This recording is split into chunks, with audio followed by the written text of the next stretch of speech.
จอดรองเท้าอีกนิดเดียวจอดรองเท้าอีกนิดเดียวโทรดูดามือลูกพังปิดหม้อข้าวไม่สนิทกลายเป็นความผิดหนึ่งหัน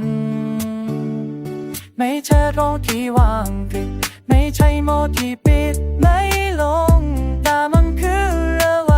บางอย่างที่เก็บไว้ไม่เคยพูดตร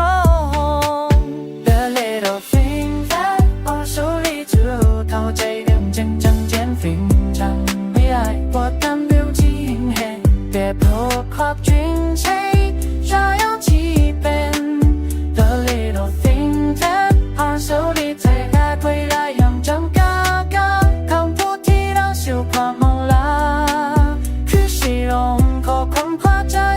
ที่ไม่กล้าพูดตรง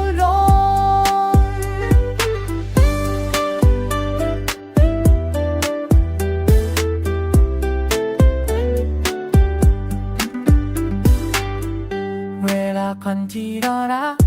เวลาคนที่เรารักมึงยิ่งมีอะไรใส่เราเรื่องบางอย่างหรือต้องการกูคำพูดไปสื่อชาไม่ใช่โอกาสที่วางผิดไม่ใช่โมที่ปีไม่ลงแต่มันคืออะไรได้บางอย่างที่เก็บไว้ไม่ค่อยพูดตรงๆ The little things that also lead to ถ้าใจเริ่มใจจัง don't feel it on ไม่ได้กบกันลงที่เห็นแต่โคบความจริงใช่อย่างที่เป็น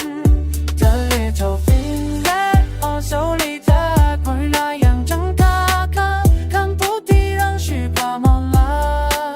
คือเสียงร้องก็ความเข้าใจที่ไม่กล้าพูดตรงๆเขาไม่ได้คิดเราเขาแค่เกลียดความมองแน่หรือพูดแต่เรื่องเล็ก